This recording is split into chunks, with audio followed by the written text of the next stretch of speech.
राधिका बरसाने वारी की जय। राधे राधे। 7वें अध्याय में नारद जी कहते हैं, बैसाख मास में शरीर पर तेल लगाना, दिन में सोना, कांसे के बर्तन में भोजन करना, दिन में 2 बार भोजन करना और खाट पर सोना जैसे कर्म कभी नहीं करने चाहिए। बैसाख मास में इन कार्यों को वर्जित माना गया है। बैसाख मास में जो मनुष्य थके हुए ब्राह्मण के पैर दबाता है, उसने सभी व्रतों का फल पा लिया। जो मनुष्य ब्राह्मण को सुंदर आसन देता है, वह गंगा जी में स्नान का फल प्राप्त कर लेता है। जो मनुष्य बैसाख मास में प्रातः उठकर स्नान नहीं करता, वह गधे की योनि के बाद खच्चर बनता है। जो मनुष्य रोगहीन है, स्वस्थ है और वह बैसाख स्नान नहीं करता, तो वह अगले जन्म में चांडाल की योनि को प्राप्त करता है।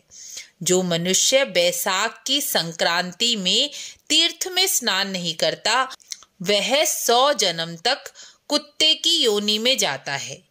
यदि तीर्थ में जाना संभव नहीं हो रहा है, तो घर में ही गंगा जल डालकर स्नान करें, लेकिन बैसाख मास की संक्रांति में तीर्थ के जल से ही स्नान करना चाहिए। बैसाख मास में जिसने अन्नदान जलदान नहीं किया, वह निश्चय ही दुखों से कभी मुक्त नहीं होगा। बैसाख मास में विष्णु पूजा श्रेष्ठ बताई गई है। नारायण की पूजा का सर्वश्रेष्ठ प्रकार नर की पूजा ही कहा गया है, अर्थात दीनहीन मनुष्यों की सेवा सहायता से नारायण सबसे अधिक प्रसन्न होते हैं। जब भूख और प्यास से दुखी मनुष्य को अन्न या जल दिया जाता है, दान दिया जाता है, तो उसके अंदर बैठी विष्णु रूपी आत्मा प्रसन्न तृप्त होकर आशीर्वाद देती है। इसलिए बैसाख मास में अन्न जल का दान अति उत्तम बताया गया है। 8वें अध्याय में नारद जी कहते हैं, जो मनुष्य पूरे बैसाख मास में नदी या तीर्थ स्नान नहीं कर सकते, वह बैसाख मास में एक बार ही सही देव नदी में स्नान अवश्य ही करें।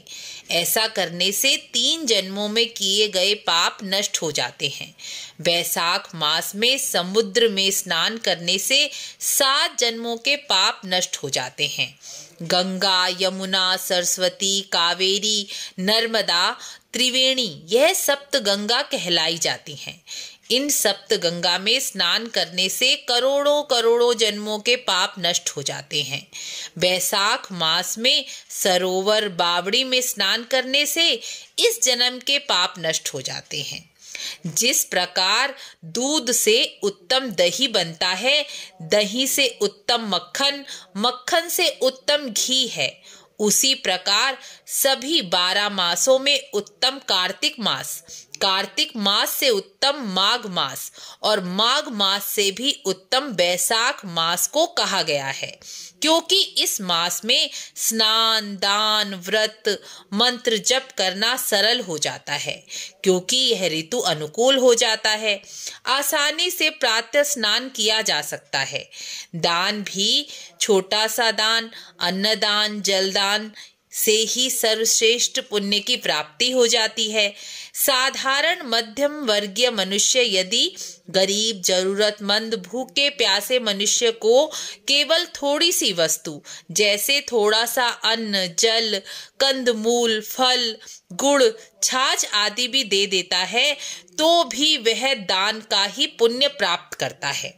शास्त्रों के अनुसार दान ना देने से मनुष्य दरिद्र हो जाता है। दरिद्र मनुष्य पाप करता है और पाप ही मनुष्य को नरक ले जाता है। इसलिए बैसाख मास में मनुष्य को चाहिए कि वह अपनी सामर्थ्य के अनुसार दान अवश्य करे। जिस प्रकार बिना छत का घर शोभा नहीं पाता, उसी प्रकार बिना दान के बैसाख स्नान पूरा पुण्य फल नहीं दे पाता। बैसाख मास में जो मनुष्य बैसाख महात्म्य के अध्याय को सुनते हैं, विष्णु पूजन फूलों से करते हैं, उनके करोड़ों जन्मों के पाप नष्ट हो जाते हैं।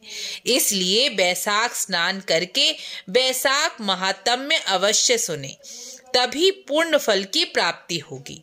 इस प्रकार बैसाख महात्म्य का 7वां और 8वां अध्याय पूर्ण हुआ।